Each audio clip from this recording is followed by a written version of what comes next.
And it was in that moment that Worf knew he fucked up. He fucked up. Oh, God. Why? Oh, where's my bat lip?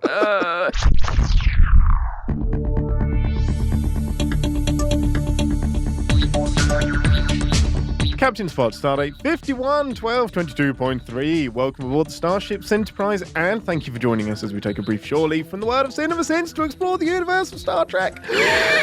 I am your... That was perfect.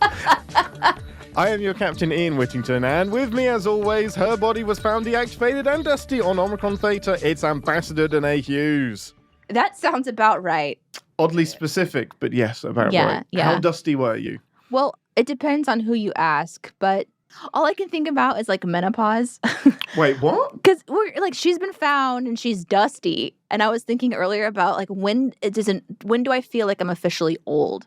Oh. And I think it's gonna be that day when I hit menopause. That day. And then someone told me that when that happens someday, that it can last for like a really long time. Like the rest of your life. So I guess it goes, Deneé's just young, and then dried up and dusty old, right, and then ancient after that. I don't want to do this show when you're dusty, old, and ancient. Well, apparently you're fun I am. Right that was now. in the introduction. Apparently I am already. As long as you're smiling while you do it, that's the main thing. That's creepy. Yes. So that's where you were found. I don't know what any of these things mean. I don't understand why I've been found or why I'm dusty. You never heard of Omicron Theta? That's not in your Star Trek lexicon? My Star Trek lexicon is 12 words, whereas yours is like 1,200. Phaser. Yeah. Uniform. That's not a Star Trek word. No. Okay. Specifics. Okay. I have to do a new intro for you every single week. That's like number 50. Core. Yes, good. Okay. That's one. That's not 2 words. Okay. Oh. So, Romulan. Good.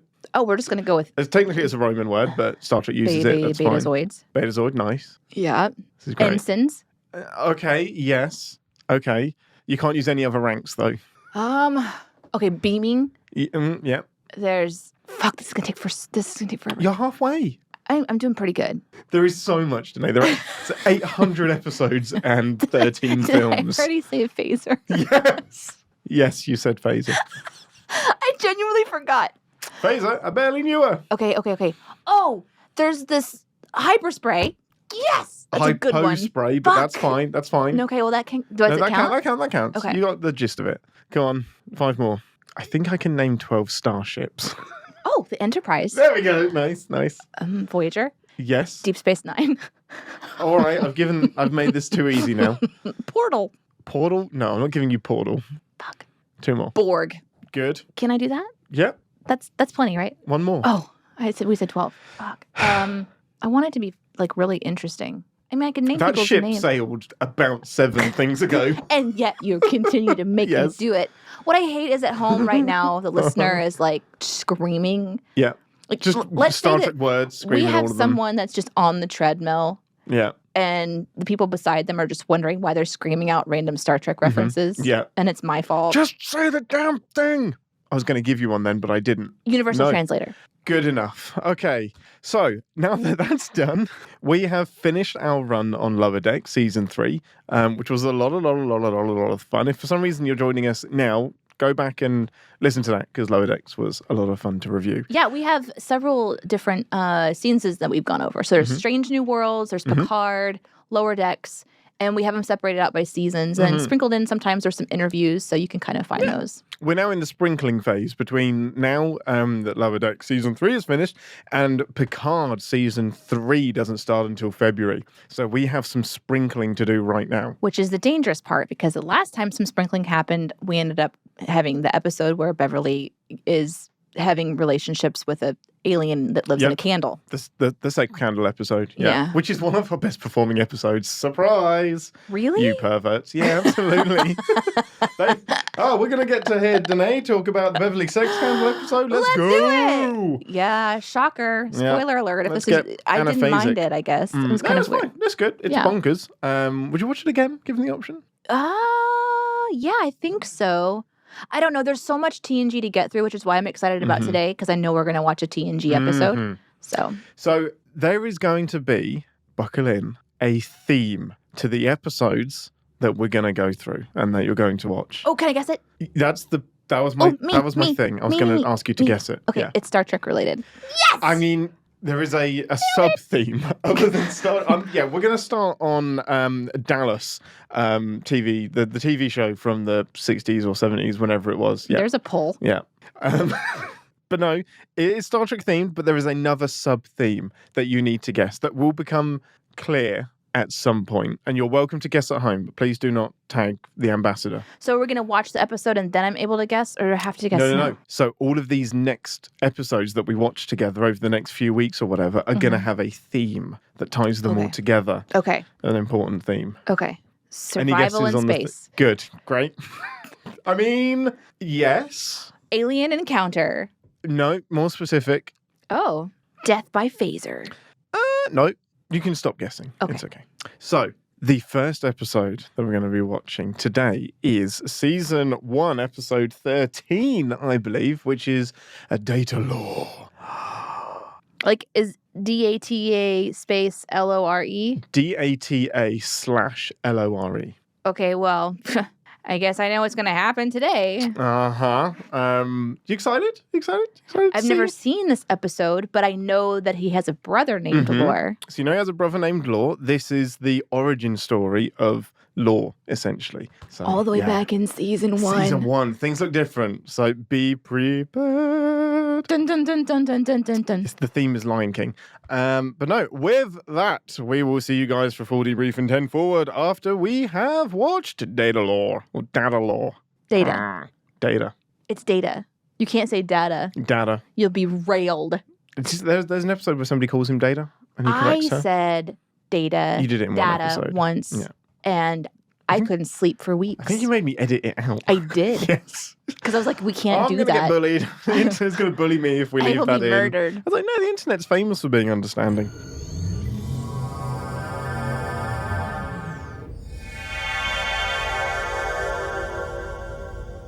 Welcome to 10 Forward, the part of the show where we grab a drink from the replicator and share our immediate thoughts and feelings on the episode we just watched together. Most important question first, what's your beverage of choice? All right. Since I always make it weird, I'm going to go with Yep.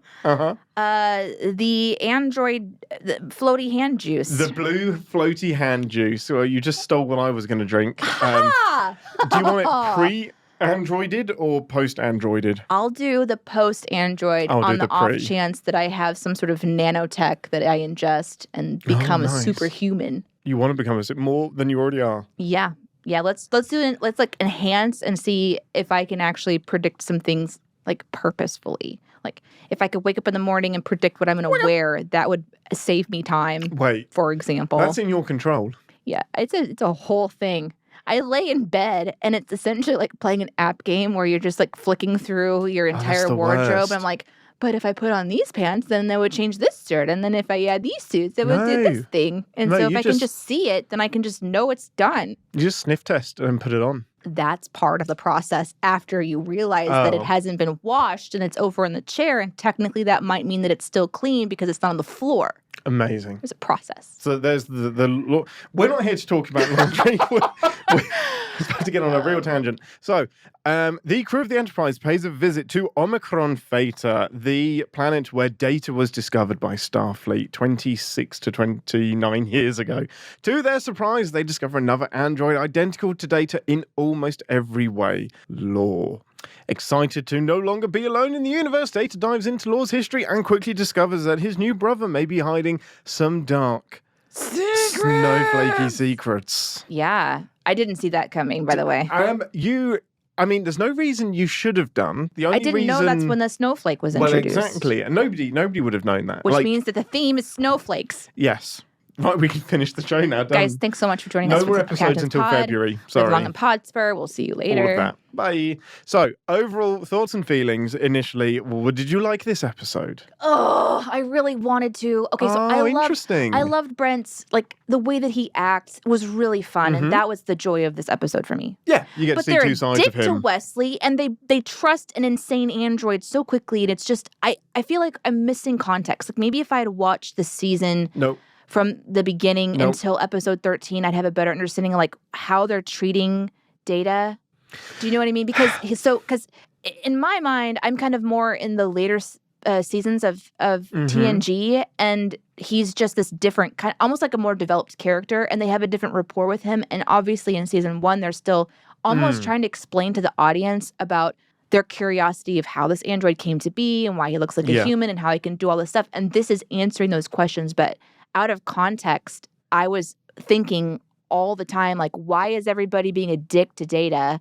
And why would you ever bring a totally other thing online and then just be like, yeah, we're going to give you control of this ship. Have fun. Go do shenanigans. And the one person that's like, yeah, that's not where we should be dangerous. They're just literally, shut up, Wesley, which I think is a theme. I think it's a meme or something now. But the poor kid. So you've hit the nail on the head with the reason the characters are treating Data differently is because the actors are. So the season 1 and season 2 were notoriously rough and sketchy. Like the writer, I mean, season 2 had a ton of writing strikes going on. Season 1, Patrick Stewart essentially was getting cold feet and didn't want to be there. So he would come up, say his lines and leave. So super stilted. Everyone else was over the moon to be there. Was he just like, this isn't serious enough for me? Yeah, he was like, what the hell have I done? I'm a Shakespearean actor. Why am I in a leotard? Or like, why am I in this like one-piece pajama thing? Yeah. And looking at green screens and having aliens talk to me off screen and speaking to this robot man. It's really interesting because, and believe me or don't believe me, but while I was watching this episode, I had that thought too. Like, Patrick Stewart because I think it's because he's so young, looking at season 1. Yeah, And I go on to watch this, when I was little, and I loved this show so much. And he was just this like iconic character. And I just found myself thinking about that being a career that people have in their, like when they're acting, that sometimes they'll find these things that just end up becoming their entire career. Yeah. They accidental themselves into a role that lasts a lifetime, right? And so Patrick had that happen to him. And I was thinking while I was watching it, is this what he wanted? Did he? It sure doesn't look like it, does it? So it's really weird. Maybe I was picking up on something and I didn't realize it because, I'm an enhanced Android person now. After drinking that stuff. Yeah. But I really genuinely was thinking about that. So I guess I'm not surprised. It's a little bit of a bummer to have that happen, but I can completely see why. Because later in the season, I feel like he's more stoic. Yes. And in this episode, he's grinning a whole bunch. There's he's a lot of grinning. Playful. He hasn't really found where Picard is and who he is yet. He's still trying. Yeah. And I think a lot of it was he was thinking, do I even want to be here? So he almost didn't come back for season 3. He almost definitely didn't come back for season 4. Holy it wasn't shit. until season 4 that he was like, I'm in this now. Let's go for good. But yeah, so that's why it looks super duper stilted. And that shut up Wesley thing is just the running gag of Wesley he's 16 or 17. I think he's 17, something like that. He's wearing a rainbow on his. He's wearing a rainbow. That's his acting ensign uniform. So that shut up Wesley. It's really annoying because he's, even by episode 13, he's saved the ship multiple times because, the kid has all of the answers and he's a genius and whatnot. But they're still not listening to him. It was infuriating to watch. It's still hilarious to me. It's like, shut up, Wesley. It's so great for me because I'm always thinking, shut up, Wesley. Even if he has the answers, I'm like, shut up, kid. I think I can understand it if you've watched it all like you have, that there's like this running gag. And plus we know where the character arc goes. And he ends up having a great relationship with Picard and whatnot. Yeah, but in this moment, it was really frustrating because, and that's ultimately, yes, I liked this episode. Yes, I like seeing the history of Data and lore and hearing Dr. Soong and then like having watched Picard and seeing how that comes back into play and what they're doing now in like right now production and Brent Spiner's and his performance and like him getting a chance to figure out what it means to play like a dark and evil android. That was fun. I did enjoy that. Yeah. But there was a lot of huge sins in this for me, obviously. Yeah, there are. Major things, but we'll get to that. We will. I really, really like this episode. It's one of my childhood memories. I've seen it. I cannot count how many times because the evil twin thing is just really, really fun. And it has a great, like, climactic end to the episode as well with the fight and Data throwing Lore into the transporter beam. That was cool. Using transporter beams as a weapon should absolutely happen more often. It's like, Wesley, now, and just energize his ass into space. Just yeet your enemies. Yeah. Bye! Do we even know where, like, just out to space? It literally into space. That it just beamed him out and then they disappear. It was like, Bye, Law.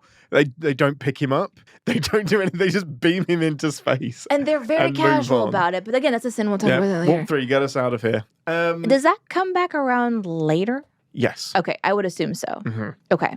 But I really like the episode. I now have this like kind of immunity blanket to season 1 and 2 because I know my adult brain, such as it is, now knows that there were like production issues and people trying to find their feet. And I don't know how you make a TV show today because Star Trek TNG probably doesn't get picked up for a second season or a third season based on that, especially nowadays because there's not enough of a chance. Like people aren't willing to give it a go. So we're lucky it came out when it did. And like, I just think how many shows did we miss because the first 2 seasons were a little bit shaky or people were still trying to find their characters. Yeah. Well, when you have like a big, I don't know, like lore, rather than using the wrong word potentially here, like history to pull from with Star Trek, you've got some big names that are able to take risks, I feel, in ways that new shows can't. So even though TNG was quote unquote new, it's still tied into a huge, brand that they're willing to kind of put it forward a little bit. So yeah, I would watch it again because I am curious what I'd pick up on, especially with like what you're telling me. But it was really jarring to see Riker's chin. I'm not gonna lie. So this is a beardless Riker. He has a cleft chin. And so does Picard. So all I was watching was just cleft chins everywhere. What are you doing? Worf is in red and has very short hair and a different baldric. So and that's distracting. And he's not used properly, and he was almost murdered. Oh, he's just he's a pawn, just a chess piece in most of season 1 and season 2. Is he the lead on the security? No, so Tasha is. Okay, so Tasha. Tasha is the head chief of security. Or is it Tasha? Well, I call her Tasha, but it might be Tasha. I'll say Tasha. Her name is Natasha Yar. Potato, It's tomato, Tasha. tomato. It's definitely Tasha. Which was in this episode, by the way. What is? Oh, you say tomato, I say tomato. Yeah. So Tasha's chief of security. Worf isn't even in security, so he's in like operations and like the command path, and then shifts over to security when she dies. Spoiler alert! Yeah, you know she dies. I know. I was just being a butt. And Geordi isn't in engineering. He isn't chief of engineering. He's not even an engineer. He's a pilot. So why was he on the away mission? Because he still has knowledge and stuff. He has a visor that scans stuff. That was a bit interesting. Look out the window, because your visor will do better than our scanners. I guess you're going to go and find a secret entrance now. Yep. Okay, we're getting into the sins. Yeah, we're getting into the sins already. It's leaking. One of my favorite things is the clever naming that they came up with for the Sung androids. So Data is brilliant because it's like fact. That's what he relies on, things that don't change. And then Lore is like legend and myth, and he just plays outside of the rules. I really like his name. That's one of my favorite things about the episode. Yeah, it was really interesting to see how they developed the difference between the two, like the programming, and you could hear in the way that the show kind of played itself out that they were saying that what made Lore human in the Lore way was essentially just ambitiousness. Yeah, an ego. They gave him ambition. Yeah, and it was ambition in addition to his incredible computing ability. Whereas with Data, the ambition is more like service. So he's more of a service to his cause, and his cause is where, like with Starfleet. Yeah. So that was really interesting to kind of see, well, what was the programming, and then to watch Brent act it out. There's one thing I really wish that they would have done, and I think I really wish that when Wesley figures out that Lore is pretending to be Data, that it was because Lore sneezed. Oh, that would have been so good. Because it was kind of set up at the beginning where Data is trying to become more human and like he's trying to surprise himself into sneezing. Right. And he's looking in the mirror and he's trying to, and it was hilarious. It was great and it was fun to watch. But like little things like that would have been fun to kind of see play out. It's that humanity thing is one of my favorite things as well, because Data is so frustrated that he doesn't understand things like humor and sarcasm and sneezing and hiccuping and all of that stuff. And he's now learning that was deliberate because Lore had all of those things, and Lore is much more fluid and able to converse and use contractions. So how frustrating must that be that Data's like, the stuff I'm searching for was programmed out of me because humans didn't like it. Like, they don't really touch on how messed up that is. That, Data came after Lore because Lore was, we find out more later, but Lore was uncomfortable to be around. Well, yeah, you think? He's a murderer. He's creepy. Super creepy. He was really scary to watch, and it was very, very sinful. And I have a lot of questions about so many things, like how they found him and all that stuff. I feel like if I was to watch it again and really take some time, I wanted to pause and really think about stuff many times watching this, but for the show, I had more questions because I haven't watched this with like a sin brain. I had more questions than I thought I was going to have about it, and some of them answered themselves, and I managed to space it out. But the show jumps from like exposition to it's fine. Just accept it. Lore brought the snowflake. Yes, that's an actual thing that's in Star Trek. The snowflake. Lore brought the snowflake people, or the snowflake people came, and then he called them. So he called the snowflake. So how did he know that the snowflake existed? This is what's unclear, and I think we should save it for ReSInstance because one of my big sins leads into the snowflake thing, and I think it may also answer it as well. Well, then I'll try to come back around to that. One of the things that I liked about this was that there is this moment whenever Lore is going to prove something to the snowflake alien when they show up for Starfleet. And his idea is to send a tree out there. Yep. Which makes no fucking sense at all. But we'll get to that, I guess, maybe eventually. But all I could think about was that they did this in the Orville pilot. Yes! Happy Arbor Day! And I was like, oh my God, that's where it comes from. It more than likely is. Had to have. Yeah, it had to have done. The space tree. Yeah. It's the space tree, which when I watched the Orville, I was like, this is fucking stupid. Yeah, and then it's actually in TNG, and I'm like, it's still stupid. No. But to be fair, that's the thing that exposes him, because when he suggests that, like, they let him go along with it, but Picard is just like, follow him. That doesn't check out. Well, that's weird. Because Picard says, make it so. And that didn't make sense to Lore. I love that because Lore doesn't understand what make it so means. That's so good. Yeah.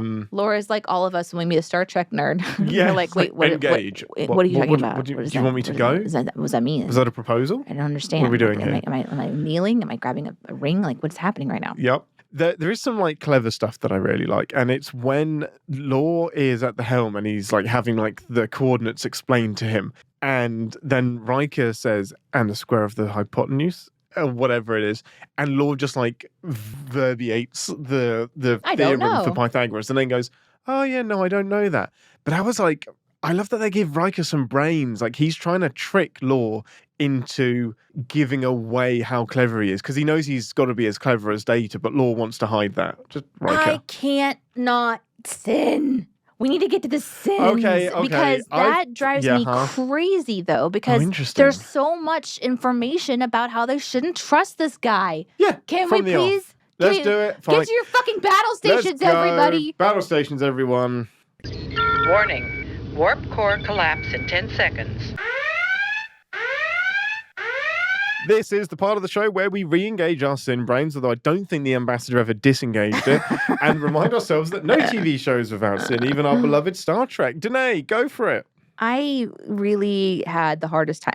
There's a lot of sins in this. There's a lot of shit that doesn't make sense for the sake of we want an evil twin story. And I don't know what plays out later and kind of answers itself. But and we also, again, we have to consider that this is season 1 and they're still figuring their shit out. Yep. You know, like, so all that aside, though, to allow Lore on and to be suspicious enough of him to be testing him, let's just back up. You found an android that hadn't been assembled, and if let's say that you assume that it was fine and just never got assembled before this people were like taken out or whatever. When he wakes up and he's like, I came first, their first thought is, then why were you disassembled? Why didn't they immediately go, well, then why were you disassembled? Yeah, exactly. And then my other questions become like, okay, so you called the snowflakes, they killed everybody, then but not Dr. Soong, and then you were disassembled and Data came online? Like, how does that work? Sorry, Data. The timeline, my biggest confused sin, and the show doesn't tell us, but they find out about the crystalline entity because the kids have drawn pictures of it. and put it on, the parents have put it on the wall, and they're just like, oh, these proud doodlings from parents.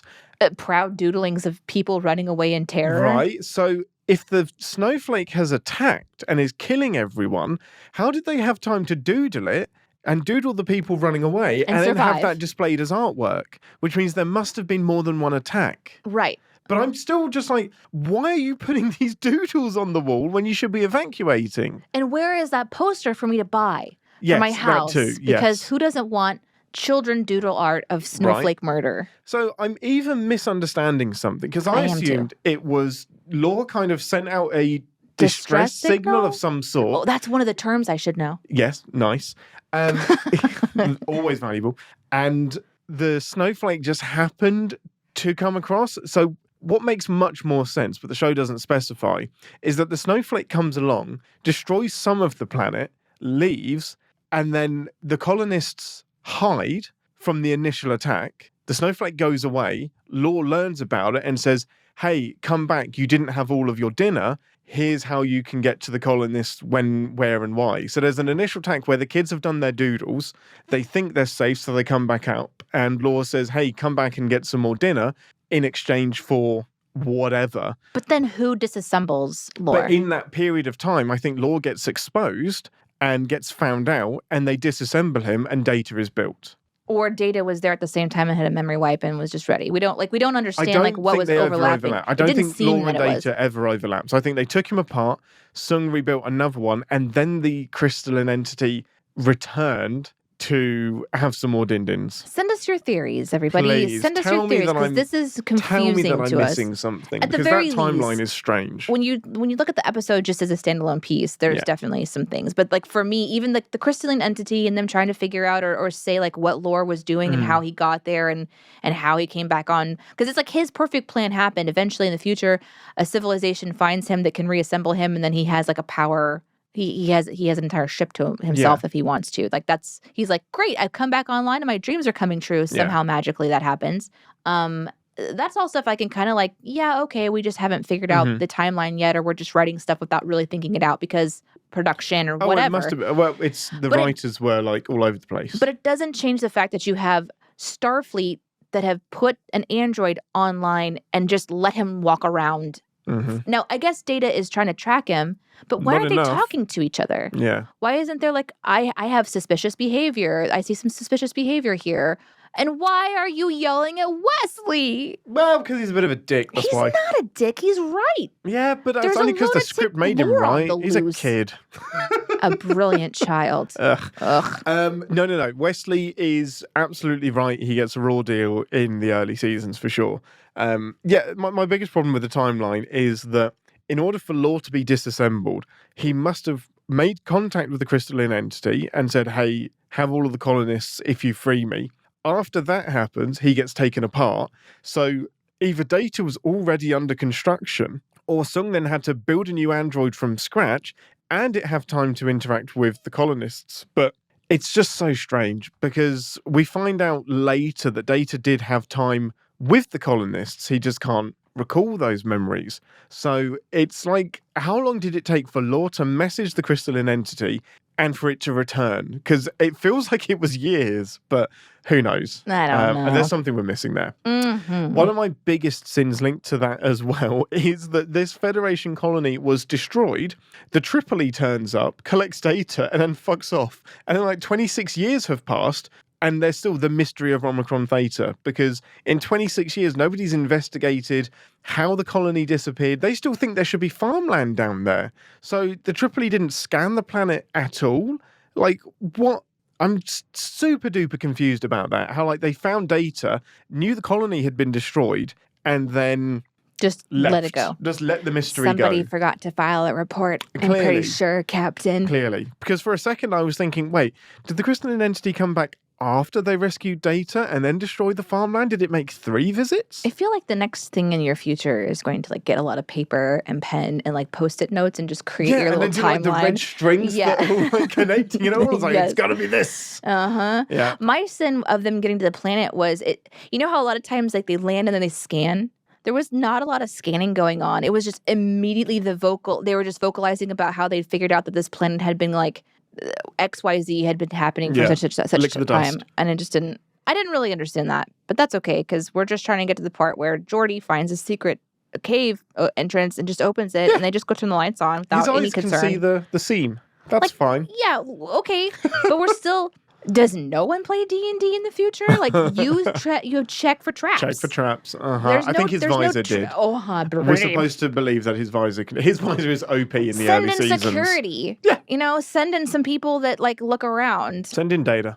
And how quickly did security be like, they're like, hey, go check out this whole area. Boop, yeah, it looks like there's like bedding for like 250 people in here, but they're all empty. You checked 250 beds in 12 seconds? Something shady's going on. I don't know what's happening. It's called plot progression.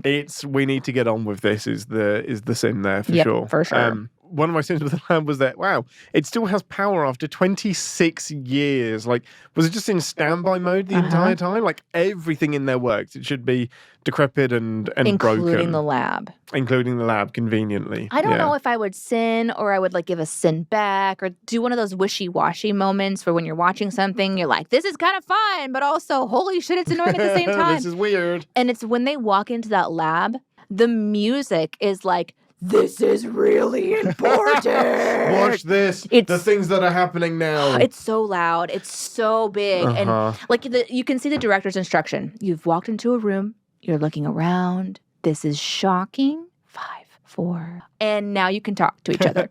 Because they're just like walking in and they're waiting for the music to stop almost, because it was insane. That music was, if that music didn't tell you how important this discovery was, you're not paying attention to how they use music in media. Well, you can tell there's a commercial coming as well, because it always builds to a huge crescendo. Does it? It's like, yeah, well, when you... that makes sense. When you said that...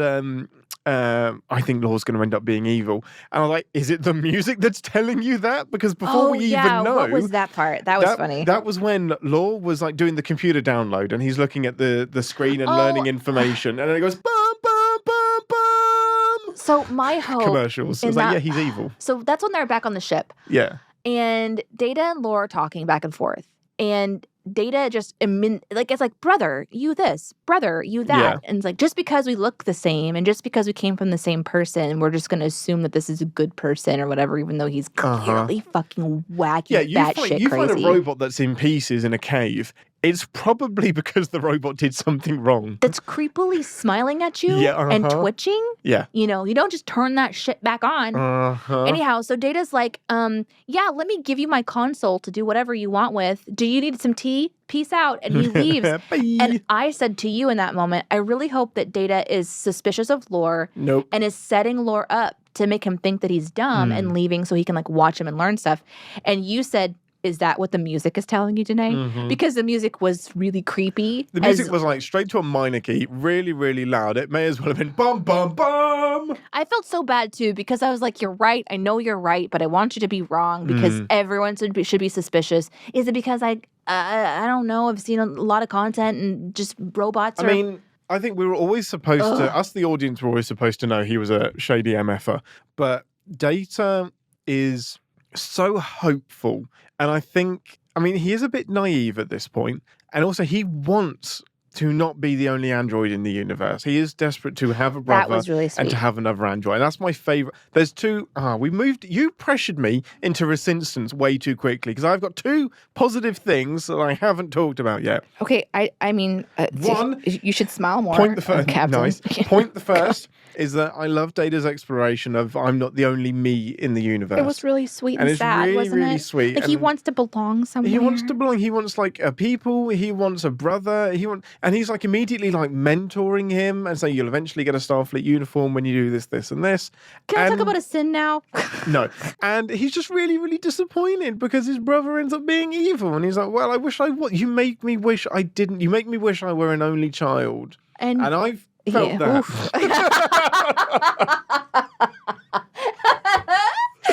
Things I've said to my own brother. Ding. Yeah. No, okay, so I'm going to bounce off of that good one with a sin from that moment. Fine, but I still have another good point. That way we can kind of stay in this moment. Fine. Don't forget your good one, okay? Okay.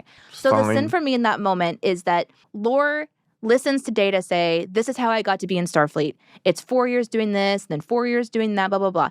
And Lore says, like you're so okay with taking the human timeline, which is taking your time when you are an android. Great point. But then later, he says, when Data's like, how can I keep this many memories in my memory bank like you have? He said, I'll tell you later, which is doing the same thing. It's assuming that he doesn't have the same power. So it's like, oh, you're just using the convenience of the moment. Kind of. I think there's a little bit of that about, I'm not going to show you my whole hand. Because I think deep down, Law wants to convert Data wants to make him... He thinks that Law has the potential. He thinks that Data has the potential to be like Law. Yeah, of course. A little tweak here, a little peanut butter stuck in a thing there. Stop putting peanut butter on my androids. Okay. My other favorite part of the episode, and Picard gets a great line early on. It's their whole debate about what to call Law, because there's that fine line of when does he become a person that we call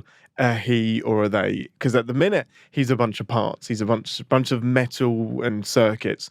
When you turn him on, he's now a he. A thing. But even after that, they're still referring to Law as it. And Data's just like, "But do you see me as an it? That was good too. I a thing?" But earlier on, Picard says, can we stop tiptoeing around this?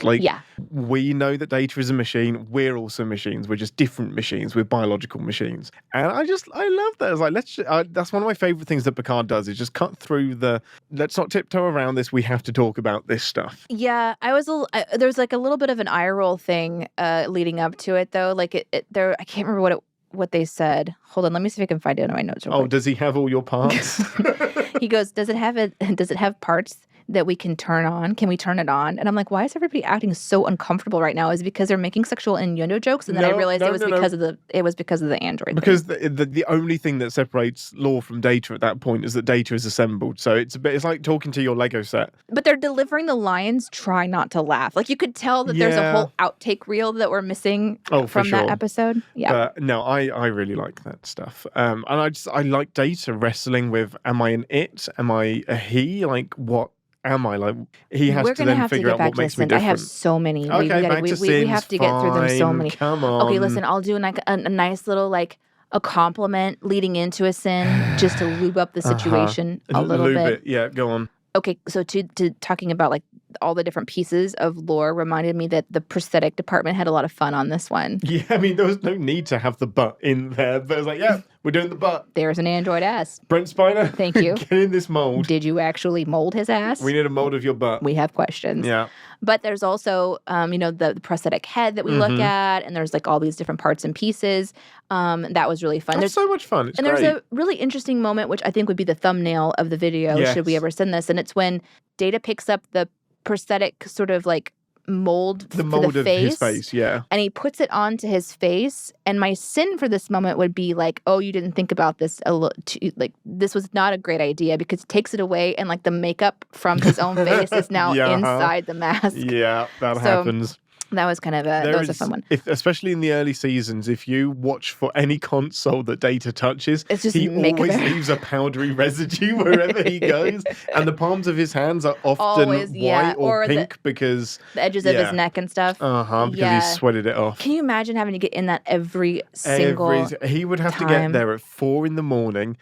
No, it was probably, I think it was 3 a.m. and he would have 5 hours of makeup, then have to do all of the recording. And everyone's just Riker's just turning up with his coiffed hair and let's go, let's act. And Data's I've been here for so long. God. And Paul for Worf how many as well, years? Michael Dorn. Yeah. I love watching the Lord of the Rings back stuff because of watching all the prosthetic stuff being done. Yeah. And in these kinds of shows, they have that. And I have a great appreciation for that stuff. I think casting Brent Spiner was the greatest thing that Star Trek ever did, because he stuck with it and he loved it. He's incredible. I have another timeline problem, and this is my Star Trek nerd brain in my head. So when they get into the lab and they see Data finds some log notes from Dr. Sung, and Riker's not Dr. Noonien Sung, surely not. And Geordie's you mean famous cyberneticist Dr. Noonien Sung that promised all of this stuff? Gosh, Geordie, thanks for asking. Yeah, so glad you asked. It's this person. I happen to have a presentation right here. Here's my PowerPoint. Thank you for setting me up. My problem with that, exposition aside, is that where the fuck did they think Data came from? They know, like, Sung promised Data, this positronic android. Positronic brain. I was just going to say it's another Star Trek word. That's I the know. one. Well done. He promised him. They stumble upon an android with a positronic neural net. Who else did they think? Who else did they think built it? And Riker's just like, oh, I guess now we finally know where he ended up. Why was that a fucking mystery? Dun dun dun. You found his invention. Of course, this is where he ended up. And really, that's all about telling us who Data's dad is. And they had this like need for everything to be a mystery or a sudden revelation, or like the characters were in on more than the audience was, but they just didn't. It proves that they didn't have the lore set up yet. No. Like the original series didn't have this big book of canon. Okay, it's not very clear to me. I'm just being pretty sassy about it. Like, you're over here sending the depths of Star Trek because you've been a fan for your whole entire life. And I'm over here like, okay, but in that one room, all of the body parts didn't have to be in liquid, but now all of a sudden they have to be in liquid. Why are they in liquid if they weren't in liquid in the first place? Did you see that android butt? But yeah, it's just clear that they didn't quite have all of the canon lined out just yet, and now it's obvious who he is and whatnot. But yes, it slightly bugged me because it was for exposition. Go on, you must have more. Oh, I have so many more, but I'm trying to like figure out my big ones, just like the biggest ones. So I liked the scene where we see Lore and he's on the bridge. And he's pushing buttons on the little console where Data usually sits. And the entire crew is just right around there with him, like happily, gleefully smiling along. That's right. You're pushing really important buttons. Please don't drive us into a planet. Really, really great questions. Like, that's really fun. And Data's like, guys, there's rules about this. And everyone says, there sure are. And so my question is, then why is Scene? Yeah, why is Scene? There's anywhere that he could be playing around. It doesn't have to be on the bridge. Speaking of the entire crew being there, where's Deanna?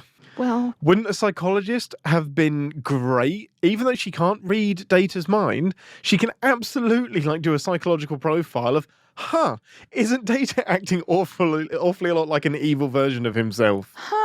It seems like Wesley's really stressed right now and needs to be paid attention to. Validate that child. Right, exactly. Sorry.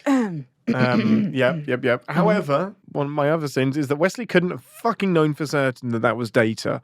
Like, Data's lying on the ground and he's got his flappy head open, and Wesley's just like, that's him. I know it's him. You can't. He feels it in his spirit. Yeah, whatever. And then Beverly, deep down in his heart, Beverly wakes him up, and instead of being clever and being like, who do you think you are? Tell us something only Data would know. Only Data knows. Wesley's just like, Data. It's like, if it was Lore, he would say, yep, that's me. I'm Data. Or Beverly, who was like, are you sure this is Data? Turns him on and then is immediately like, Data, we got to do stuff. It's like there's such a quick switch to, we've only got 4 minutes to wrap this up. Yeah. Data is now Data. Nobody's, and why wouldn't you...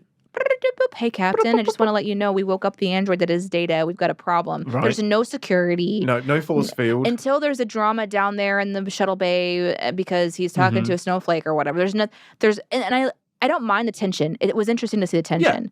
Yeah. There is something really powerful about watching a mother realize that she has to back away from a son. Oh, yeah, and trust Data to look after him. But let's also just sin the fact that why not phaser the fucking android? Just shoot him. Why are we not shooting him? He would have shot Wesley. Because when you shoot someone, they just magically have their arm up long enough to not also be shot. He is an android. His reflexes are pretty damn good. I've seen what those phasers can do. Yeah. They disintegrate. They also, I don't think they wanted to disintegrate. I guess you should have just disintegrated him at that point. If there's a time to do it. I know. This is In fact, Beverly should have run away and beamed Lore. Used, hey, Beverly to the bridge. Could you beam Lore into space? Beverly right now? was hiding. Her son is being threatened. There's a snowflake. God, I can't believe I'm studying. There's snowflake. These words are happening. That has come to eat people. What is this show? What is this show? Hey, it was the 80s, man. Just shoot it, stun it. And even if it doesn't work at the very beginning of that conflict, that they weren't going to, he wasn't aimed directly at Wesley, I don't think. Anyway, that was stupid. But I just think, when you're turning Data back on, you don't know it's him for certain. No. So do it with, one of those grabby sticks, from a distance. Just, prod him back on. because like you're gonna get your neck snapped. Like that android will just spin around and snap you. There's so much wrong with that. But I did like the idea that he has a turn on, turn off switch that she kind of tucks her fingers underneath in this sort of awkward, weird way. That just I can feel it in my ribs for some reason. Yeah. But then she didn't get trained. He just said, "Feel this right here." That's my alarm clock. Me. Yeah. Which I thought was funny, but then whatever. And then Beverly did not. Beverly didn't think that was funny. And then he's like, yeah, you push these buttons and it sets how long I'm going to wake up. But she's just like, okay, cool. Thanks for telling me your secret about you having an off switch. And then later on just instantly just puts her fingers in there and like a little 1-2 punch and he's awake without any training at all. Like you could have actually turned him off for like 6 years and not known it. Who knows? Yeah. But for the convenience of the show, we must move on. It's also amazing that Beverly doesn't already know about his off switch.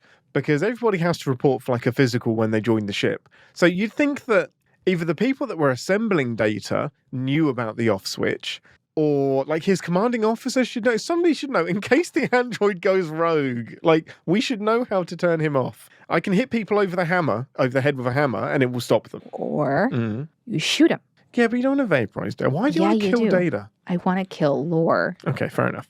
On that, I think it's interesting that the computer can't tell Data apart from Lore. Me too. There should be something very easily, uniquely recognizable to Data, or the computer should at least know when he's switched off. So when he's suddenly switched off, it's like, I wonder what's going on here. We're missing a member. Yeah, we're missing a crew member. Yeah. Yep, I agree with that. There was this line where they suddenly don't trust Data. Like, it was like, how much can we trust Data? Oh, Tasha said that. How much can you trust the android that just fucking showed up? Yeah. I'm so mad at this. The more I talk about it, the more I'm just mad. You're just angry. You're just mad.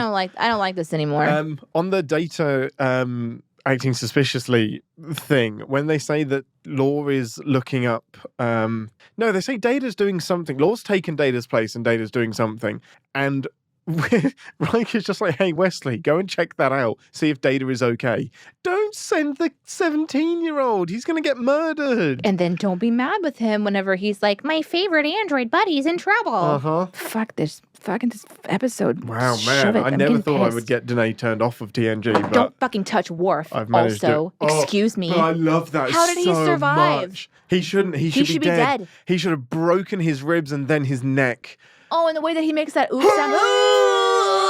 Just one punch in the chest. He's all like concave over. Just every bit of oxygen left his body. It's that moment, that tipping point when you've turned yourself, you've like hunched over from a punch, but then your prosthetics are really heavy on your forehead and you almost fall forward. It was like that in the lift. It was poor. And then he just gets like a backhand as well. Like that's bad. Oh, that was rough. I don't know what Worf was expecting either to be able to achieve from that punch. But not that. No. And it was in that moment that Worf knew he fucked up. He fucked up. Oh, where's my bat lift? I think you broke my spleen. Huh? The bat lift? The bat lift, yeah. The weapon? Yeah. Fuck the big bendy one. Another one for me. The one-handed one is a mech left that has like a little thing there, and then the bat left is the big like kind of semicircle with the points. Fuck. Right. It's always annoyed me that Data and Lore have to visually look at information in order to download it. So they're doing like the super speed reading, and which is just a lap of text, and then the Enterprise from the original series. Lap of text, Enterprise from the original series. It's just USBs exist, man. Wi-Fi exists. Like, download that shit. Like, you should not have to physically watch it on a screen in order to consume the information. But that's just an interesting thing from 1988, wondering what the future would look like. I would send the potato song. Why? It's perfect. Okay. If you're telling me that there's a possibility that the tomato song survives into the future, He's I an am android. So worried He's a for robot. the future. He has all of the songs in his head. He has one colony song in his head. He knows all the words. No, he knows all the words to all the songs. Ugh. He knows the words to NSYNC. All of them. That survived. Survived in him. All right, All right, okay, you know what? I'll give you that one back. Thank you. Good. I'll take that one back because we are keeping count, of course.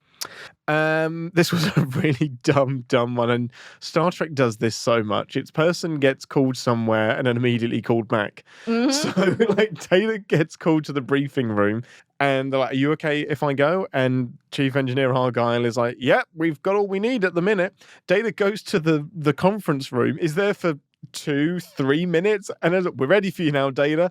Like, what kind of a meeting was he supposed to have in that time? My biggest sin in that moment is, why did Beverly have to tell Data that he was wanted in a debrief when the debrief should have been sent to Data directly? That doesn't make any sense. Why by the way, we're going to need you in about 7 minutes Why would as the well. chief medical officer walk over and say, hey, you're wanted on the bridge, or hey, you're wanted here, when that person who is a commander on the ship has a comm badge, and you should just let them know directly. Also, he's an android, and he probably remembers his schedule. You would think so. The other problem with Beverly being there is, why is a doctor working on a robot?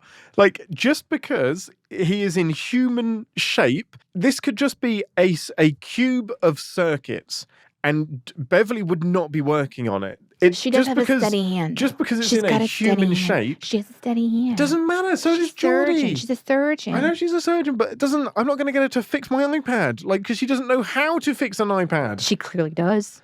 It's dumb that Beverly has anything to do with Data. That should all be in engineering, and all of the engineers doing shenanigans and whatnot. It's also dumb that they reduced her role to a mother in a way in this episode. Yeah, they do and that I kind of liked part of it a little bit. Like, but the turn of her in that moment, whenever, so like Picard says, "Shut up, Wesley," and she's like, "Hey, fuck off, that's my kid." Shut up, Wesley. 10 seconds later, she says, "Shut up, Wesley," and she joins the dark side. But that's the kind of the thing is, like, I can tell my son to shut up, but you can't.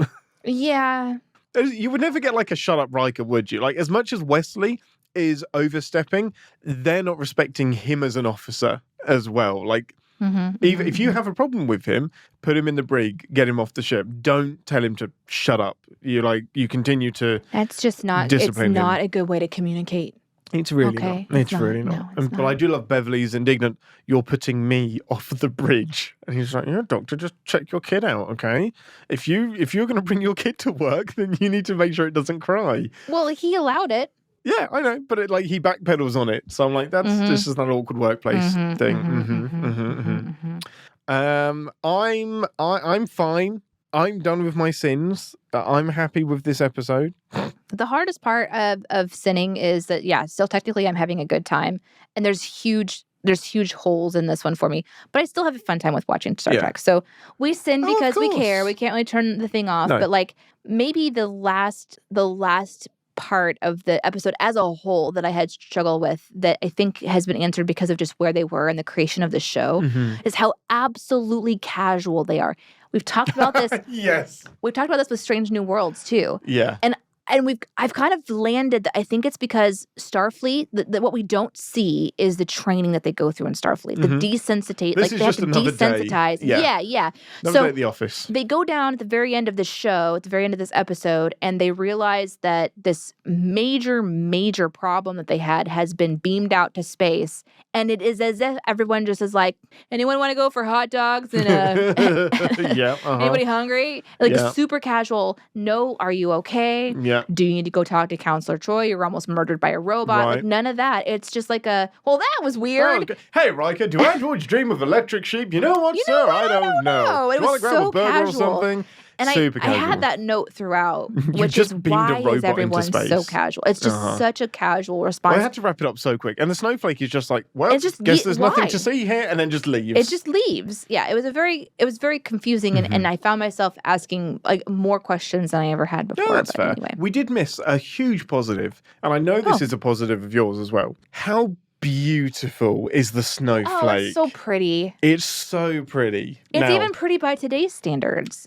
I agree. No, that was my butt. Oh. It's remastered. That wasn't the original snowflake. Oh, fuck. Well, that's why it looks so good. That's why it looks so... It still looks great. I want to see what it looks like from the original. You can probably Google it. But in fact, Google it now. Like, try and find the original screen cap of the... I'm going to say original Star Trek snowflake. I'm sure it'll show up. So... It still looks like a snowflake in space, but it's a little bit more blurry and you can't see each individual branch. When they remastered it for the Blu-ray or the HD upgrade, whatever it was, you get like every individual branch and they're all like pearlescent and it's gorgeous. It's so pretty. But the original screenshot will definitely look a bit more blurry. Was that it? Yeah, that's it. Okay. It's way less pearlescent. It's still pretty, but it's more shadowy. Yeah, so I would describe this, because obviously you guys are listening to a podcast, and if you don't know, so the one that we watched today, you could really see the light coming through, which is interesting. Yeah. I always ask in space, where is the most Oh, there's always a sun nearby. A sun is always nearby. They're at a planet, aren't they? So there is a sun that's reflecting off of it. So you can see like just the light kind of capturing through and like the rainbow sort of colors and such, and it was really, really, really pretty. And then when it like kind of punctures the shields as well, and it kind of injects itself a bit. Yeah. But this old one, the light source is kind of in the middle of it, and then all of the jarring parts that kind of come out of the crystal look more like tree branches of a dead tree. It's very monotone, very black and white. I wouldn't have minded to see the original stuff because, as you guys know, whenever I watch these things, I think it's interesting to see how things were made before technology could enhance I couldn't quite bring myself to let you think, man, 1988 CGI was fucking incredible. I was really impressed. I know why. Yep, that'll be why. Let me ask you this before we wrap up. If you had to wear one of the outfits from today's episode only, which one would it be? Law's outfit. Oh, that's a good one. Yeah. I would straight up go for Wesley's. Yeah, well, you would. You know why? It reminds me of Rainbow Bright. Rainbow Bright? What's that? Look it up. Rainbow Bright. Am I looking it up now? She has like this little poofy thing. It's sort of quilted a bit. It's cinched at the waist, kind of comes to a point. He just needs to have moon boots, and it's basically the Star Trek version of Rainbow Bright from like the 80s oh my or goodness, 90s. It is. Oh no, that's what they based it on, isn't it? I think it's meant to indicate that he hasn't picked what path he's on yet, because it has like the different command three colors. So gold, blue, and yellow. He could be studying in all three. Yeah, I think that's what it's meant to indicate. Yeah, but I'm all for the rainbow. Let's. That's the one that I would wear. Well, interesting reaction to this episode. I thought it would be more positive, honestly, because Law. It is interesting. No, I love to see the history, and and these are themes that show up in Strange New Worlds. They show up in Picard. They show up in these other areas. So to see the origin of when it first appeared for Star Trek fans on TV, I love that. It's so I knew you would like that. To really be able that. to pin down this is where it started. And I love seeing the bad and the good part of like, you know, Brent being able to do that. That was so fun. And I do love to see the young crew, even though they don't have their shit figured out. I really do have a lot of it. But I have so many questions about why an elite team would just like shrug their shoulders at having a robot turned on. I can't forget that. I can't get over it. What could go wrong? What's the worst that can happen? It's fine. Wesley dies. Yeah, I mean, he could have actually died. So man, my brain is not functioning because there was something else I was going to say after that. Okay, I'll take over the show. No, don't take over. If I take over the show, reconstitute then my guess thoughts. what? It'll be great. I'll take over the show, and while I'm taking it over, you'll remember. Then you can interrupt me. No. It's going to happen, guys. Stop. Thank you so much for joining us today. I can't focus if you're talking on the Captain's because Pod. now you're like overtaking the shit, and now we're just going to talk over each other, which is going to be so much fun to edit. I knew. Oh, that was it. So, what? Obviously, you know of Law. Was there any of that seemed familiar that you remembered or that like popped up? It must be a different Law episode that you're remembering then, because he does return. So I remember him returning. I think I've seen that one when it was on TV, but or I've seen it somehow, maybe in bits and pieces, like you know, on TV, different parts. But I don't remember seeing this episode, though. So that was really interesting to me. That's really fun. I did remember that he wasn't good. So that wasn't... Yeah, he's a sketchy motherfucker. That wasn't a surprise to me. No. I don't know that there Did was... the music tell you? It's so on the nose. The 80s synth. I love the 80s synth in this episode. There is so much synth keyboard in this episode. Yeah, it's a lot of fun. I would absolutely recommend this episode. Even though it brings up a lot of questions, I would absolutely recommend this episode, especially because I have a strong hope that a show like Lower Decks that has the animation ability would do something with this kind of thing where they answer these kinds of questions that we have. Like because it seems like Lower Decks goes back in time and pulls apart some of what Star Trek fans or people who are watching go, that doesn't make any fucking sense. And they make it make sense a little bit while also making fun of themselves. Oh, and 100%, I would like for them to get into this world. Or if it really doesn't make sense, they're like, that really doesn't make sense. And then they'll be like, yeah, no, everyone agrees. That doesn't make sense. There's something we don't know. There is something, too, about the Dr. Soong thing and seeing all that kind of play out in Picard that makes me love this even more. Yeah, I thought so. Yeah. It's a nice link back. I'm really, really glad you enjoyed it. It's a nice little piece of Star Trek history. And it just shows that like the first 2 seasons, there was some story stuff that was falling apart because the poor writers just weren't quite didn't there. know how to But get there. we That's still okay. have our. That's It's fine. We That's still have fine. some great stuff. So with that, thank you for listening, everybody. It's Shut Up Wesley from me. And it's Riker's naughty finger wag at Wesley from me. I love that. He does that so much. Like, You get over there. You get out. Go. You go. You get out of there. And live long and Podsper. Thanks for listening. Want to connect with the show? Our hailing frequencies are always open through captainspod@cinemasins.com. Like, comment, and subscribe on your podcast player of choice, and be sure to visit cinemasins.com. Okay, so in the other room are Aaron and Daniel. And Aaron has already come in here like twice to inform us of things he's found. Mm-hmm. What's he going to bring in next? He's going to bring in Dolly Parton. She's just in the basement? Chilling. Huge Star Trek fan. She's going to come in and talk about Star Trek with us. Yeah. Which episode? Not the one that we just watched. It's going to be awkward. Why wouldn't that be awkward? Huh? Why would that be awkward? Because we're not prepped for it. It'll be like some obscure episode I've only seen once, like 15 years ago. Are you telling me there's no country crossover for Star Trek? No, there is. There is a kind of a country episode because they find the Enterprise finds certain people that are like frozen from the past and they're from like the 20th century. And there's this country singer who's a fictional famous country singer and nobody can understand what he's saying. And Data's just like, what does that mean? And Riker is translating until he says a very specific line, and Riker's like, nope, Universal Translator is going to have to help with that one. So the idea is that the country twang is too much for even the Universal Translator. I think the exact sentence is, let's fire up some low mileage pit woofers and see if we can make ourselves some memories. That is the line. And I found out that a low mileage pit woofy is one of the flag ladies, I think, that does like with the and go race with the bikinis and whatnot. And he's on the Enterprise, and he's just like, hey, Data, let's find some ladies in bikinis. I mean, you could go to the holodeck and get that. That would work. Star Trek is so horny. It's so horny. I thought you were going to talk about the one that we watched together with Worf and his son whenever they went into the... No, that's the thingy. Western. That's like that's not country music. It's a little country. It's in the But country. not like... You're right. No, Yeah. you're right. It's not country. Right. So But Dolly's would definitely be the frozen cryogenic bikini flag waving Yes, episode. Yeah, yes. I'm sure she'd really appreciate that. Mm-hmm. Do you want to like explain where we are? Or are we going to do that in the show? We don't need to do that in the Up show. to you. Just do it in the outtakes. Yeah, we're not anywhere that we've ever been before. We're in a secret recording. hideout. Yeah. So if the sound is different, apologies. It should be better. Like, I'd be shocked if it was worse. We have a production team today. We do. They're staring If at us. it's not better, Mm-hmm. we have to talk about your editing problems. Oh, no.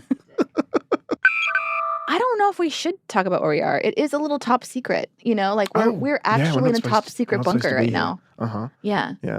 We broke into a location. Yeah. Technically, someone had a key. Well, we were invited. I don't know how. Where is the breaking in going? Okay, but I'm trying to like make it sound really fun, Okay, like and unique. Okay, let me sip my milkshake while. Yeah. We beamed in, found the coordinates. Mm-hmm. We beamed in. Mm-hmm. Just so happened the production team. We're wearing. We're ready for us. We're wearing some kind of a costume. They think that we're country stars, and Okay. this is very confusing for them. I thought we were in like the tactical black, like Starfleet gear. It was like the covert mission, but we've gone in there with acoustic guitars and cowboy hats. Today, yes. Oh, yeah, because this is the holodeck for sure. Mm-hmm. I really like that episode with Worf and his son. Yeah, it's fine. It's good. Because Deanna Troi shows up with a shotgun, Yeah, the and when do you not mysterious want to see her with a stranger. shotgun? She does. And they do like the quintessential thing where like her feet are kicked up on the desk and she's got her little boots on. Mm-hmm. Durango. That's her name in that episode. Are you trying to give it a country twang? No, I was Durango. That's how you Durango. Durango. That's, doesn't sound right, does it? I can never tell with your accent if you're like trying to I'm do the some- outlaw Durango. Come on, have it. No, it doesn't. No. Oh, shit. No, that's a good episode. It's definitely a season 7 episode. Because like, hey, what haven't we done yet? We A haven't Western with gone Klingons. To, yep. Fine, get in there. Diana, you're free. Jump on. Gunslinging. We turn off Yep. the security. Everybody's in danger. Mhm. Oh, we can't pay any extras, so we'll just get Brent Spiner to play everybody. And he does. And he does. Speaking of Brent Spiner, Mhm. he's so fun in the episode we're going to talk about today. It's so fun. Like, he got to, like, stretch his wings and legs and stuff. Yeah. Wings? He could have wings. You don't even want A to know what my majestic android imagination with just wings. did. But where did you put the wings? On his temples. Why did they go on it? I don't Was it like know. little tiny wings that have to like really work really hard to like do anything, or they're just decorative? I was trying not to describe it because it's really funny Yeah. to me. That's good. I think you're still in slight trauma from the Lower Decks episode with You're the bird not people. wrong. Yeah. Are we doing this now? Okay. Oh, I need to change the star date. Okay. I don't have the right date here. Okay. Ready? You good? You ready? Good? Ready? Yep. Good. Ready.